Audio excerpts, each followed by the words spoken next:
जी नमस्कार साथियों, स्वागत है आपका अपने YouTube चैनल कैलकुलेशन अड्डा में। हम क्लास 10 की क्वाड्रेटिक इक्वेशन की सीरीज फॉलो अप कर रहे थे और काफ़ी ठीक ठाक क्वेश्चन हमने किए भी, और अभी हम और भी अच्छे खासे क्वेश्चन ट्राई करने वाले हैं। और आपसे मेरी सिर्फ एक ही रिक्वेस्ट थी कि आप सबसे पहले जैसे ही मैं क्वेश्चन आपको देता हूँ आप उन्हें नोट डाउन करें अपनी नोटबुक पर, उसके बाद उसे ट्राई करें। आप कम से कम अपने साइड में एक रफ नोटबुक रखें, उस पर लिख के आप ट्राई करें कि क्या मैं इसकी जो स्टेटमेंट्स हैं उनसे कुछ कंक्लूजन निकाल के अपने लिए कोई इक्वेशंस फॉर्म कर सकता हूं। उसके बाद आप प्ले करें, रीचेक करें कि क्या जो सर ने इक्वेशन हमें बना के दी है वो बिल्कुल ठीक है, क्या हमारी वाली से मैच करती है। देखिए, मेरा मानना है अगर वो आपकी इक्वेशन से मैच कर जाती है तो आप मान के चलें कि आप लगभग 70% क्वेश्चन कर चुके हैं। उसके बाद बचती है आपकी कैलकुलेशन मेथड्स। आप कैसे उसकी कैलकुलेशन करेंगे, कितना फास्ट करेंगे, कितना स्लो करेंगे, तो वो फिर चीज़ें आपकी कैलकुलेशन पर डिपेंड करती हैं। तो यानी आपका जो मेन इसमें एरिया है वो है कि आपको चेक करना है कि क्या मैं वो क्वाड्रेटिक इक्वेशन फॉर्म कर पा रहा हूँ या नहीं। क्योंकि समस्या कहाँ आएगी, आपको मेथड सारे आते हैं पर आपको प्रॉब्लम कहाँ क्रिएट करेंगे। प्रॉब्लम क्रिएट होगी आपके साथ जब आप उसकी इक्वेशंस बनाएंगे, क्योंकि कैलकुलेशन आप कर लेंगे, कैलकुलेशन का पार्ट सारा मेथड से आता है, पर भैया सबसे भारी काम है इसके अंदर आपको अपने लिए इक्वेशन क्रिएट करना। तो उसी टेक्निक पर हम चल रहे हैं। कुछ अच्छे खासे क्वेश्चन हमने करे, मैं हर टाइप के क्वेश्चन कराने की कोशिश करता हूँ। खासकर एनसीईआरटी एग्जाम्पलर आप जरूर फॉलो अप करें, क्योंकि वो आपको ना कुछ क्वेश्चंस का एक ब्रॉड पर्सपेक्टिव दिखाएगी, क्योंकि उसकी जो लैंग्वेज है वो एक्चुअल में बहुत हार्ड है। और एक्चुअल से याद आया कि एक एक्चुअल वाला ही क्वेश्चन आपको आज कराना है, एज से रिलेटेड। अच्छा क्वेश्चन है, ट्राई करते हैं, बड़ा अच्छा क्वेश्चन रहने वाला है। बस आपको एक चीज का याद रखना है कि भाई ध्यान रखें और प्रैक्टिस डेली बेसिस पर करें, क्योंकि प्रैक्टिस आपकी अगर छूटी तो दिक्कत आएगी। चलिए, क्वेश्चन आपकी स्क्रीन पर आपको मिल जाएगा, ध्यान से देखिएगा। If Zeba were younger by 5 years then what she really is, then the square of her age in years would have been 11 more than 5 times her actual age. What is her age now? NCERT exemplar का question है भैया, भारी question है, पर भारी आपके लिए नहीं होगा। आप बस ध्यान से देखिए और क्वेश्चन आपका चुटकी में सोल्व हो जाएगा। इन्होंने कहा है कि जेबा की जो एज है, अच्छा जेबा जो है वो अपनी एज से 5 साल कम दिखती है, कम दिखती है। यानी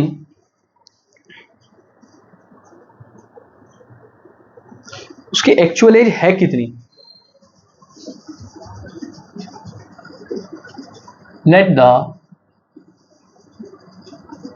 actual age of Zeba be X years। आज का पहला क्वेश्चन है भाई हमारा, let the actual as of Zeba be X years। शायद इसमें थोड़ा सा फ्रेम से आउट हुआ है भाई, ये लीजिए। अच्छा, व्हाट शी लुक लाइक, यानी वो किस तरीके की या कितनी एज की दिखती हैं, तो वो दिखती हैं X माइनस 5 ईयर्स की। ठीक है भाई, तो अब इन्होंने एक छोटी सी कंडीशन दी है भाई, आपको उस कंडीशन पर दौड़ना है। इन्होंने कहा तो उनकी जो एज का स्क्वायर है भाई वो कैसी दिख रही है, X माइनस 5 की। तो कंडीशन देखना भाई, अकॉर्डिंग टू क्वेश्चन उनकी जो एज का स्क्वायर है X माइनस 5 का स्क्वायर वो किसके इक्वल होगा, 11 ज्यादा होगा 5 टाइम्स और एक्चुअल एज। ये जो 5 टाइम्स इनकी एक्चुअल एज है उससे भी 11 ज्यादा। ध्यान से देखिएगा, वो जितने साल की दिखती है अगर मैं उसका स्क्वायर कर दूं तो वो आएगा 5 गुना उनकी एक्चुअल एज के, और उससे भी 11 ज्यादा। यानी अगर मैं बात करूं इसे सोल्व करने की, it will become x square plus 25 minus 5 to the 10x equals to 5x plus 11। इसे और थोड़ा सोल्व करते हैं, it will become x square plus minus 10x, और ये अगर मैं 5x इधर लाऊं तो माइनस का 15x प्लस 25 यहाँ है, अगर मैं 11 को इधर शिफ्ट करूं तो -11 एंड 25 - 11 विल बी 14। तो ये मेरा हो जाएगा अगेन प्लस का 14 इक्वल्स टू 0। तो भाई ये मेरी रिक्वायर्ड क्वाड्रेटिक इक्वेशन है। क्वाड्रेटिक इक्वेशन चैप्टर है, क्वाड्रेटिक इक्वेशन आपके पास आ चुकी है। मेथड्स कोई ज्यादा नहीं है, अगर फैक्टर होता है तो फैक्टर करें, नहीं तो आपका क्वाड्रेटिक फॉर्मूला जिंदाबाद। मेथड लगाने की कोशिश करते हैं। इस 14 को कुछ इस तरीके से तोड़ना है कि प्लस या माइनस करने पर 15 आ जाए और वापस मल्टीप्लीकेशन पर 14 आ जाए। तो 14 की ऐसी चीज हो सकती है 14 इंटू 1, यानी उन्हें ऐड करूंगा तो 15 आएगा, मल्टीप्लाई करूंगा तो 14 आएगा, यानी एक्स स्क्वायर माइनस, मैं से लिख सकता हूं 14 plus 1x plus 14 equals to 0। यहां से अगर मैं इसे ओपन करूं तो x square minus 14x minus x plus 14 equals to 0। ठीक है भाई, इसे ध्यान से देखिएगा। यहां से x कॉमन लेता हूं तो अंदर बचेगा x माइनस 14, और इन दोनों से अगर माइनस कॉमन लेता हूं तो भी x माइनस 14 इक्वल्स टू 0। भाई साहब यहां से x माइनस 14 अगर कॉमन लूं तो बाहर बचेगा, ध्यान से देखिएगा यहां 1 कॉमन लिया है तो यहां बचेगा x माइनस 1 इक्वल्स टू 0।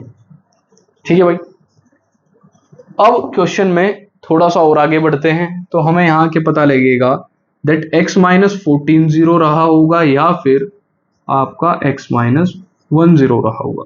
तो x की वैल्यू यहां से आपकी आई 14 या x की वैल्यू आई 1। जी, अब सोचने वाली बात है इस क्वेश्चन में आपको जहां आंसर देना है। आपके पास आंसर दो आए हैं, दोनों पॉजिटिव हैं और दोनों ही एज हो सकती है इंसान की, 1 साल का भी हो सकता है, 14 ईयर्स का भी हो सकता है। पर भाई कंडीशन थी इस क्वेश्चन में, उन्होंने कहा था कि जेबा जो है आज उसकी जो एज है वो अपनी एक्चुअल एज से 5 साल कम की लगती है। अब अगर जेबा 1 साल की है तो उसके साथ समस्या हो जाएगी, क्योंकि 5 साल कम कैसे प्रतीत होगी। नंबर लाइन पर हम -4 की तरफ जा सकते हैं, but age can not be negative. तो भाई ये समस्या है, तो इसे नेग्लेक्ट करने का आपके पास एक भरपूर रीजन है। लो जी, नेग्लेक्ट कर दिया। तो अब बचा कौन? 14। तो आपसे क्वेश्चन की डिमांड क्या थी? डिमांड थी कि उनकी एज बताएं। कौन सी एज? Present age. सो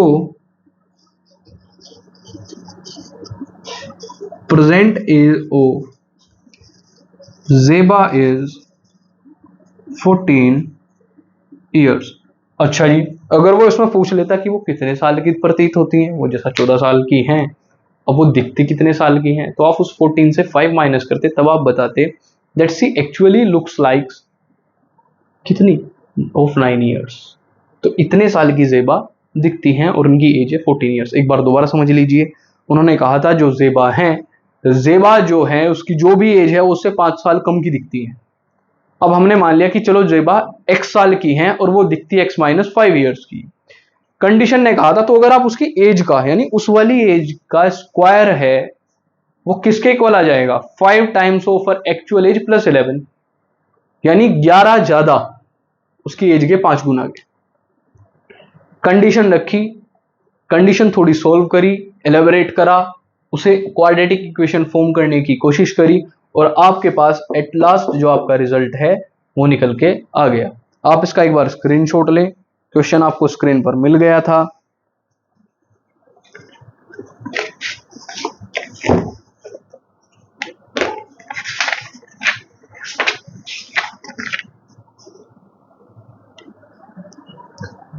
जी, तो मित्रों आज के लिए एक ही क्वेश्चन रखते हैं।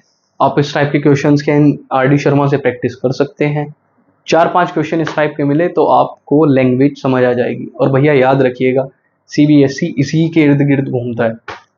ऐसे ही क्वेश्चंस आपके बार बार पिछले 5 साल, 4 साल, 10 साल में जो आए हैं उसी के इर्द गिर्द CBSE कोई ना कोई लैंग्वेज फॉर्म क्वेश्चन की कर देता है। तो डरने वाली कोई आवश्यकता नहीं है, आप ध्यान से पढ़ते रहें, समय दें, वैकेशंस खत्म होने वाली हैं, और थोड़ा तेज कर दें अपनी स्टडीज को। ठीक है भाई, तो आज के लिए इतना ही। बहुत बहुत धन्यवाद, मिलते हैं अपनी नेक्स्ट वीडियो में। Thank you so much.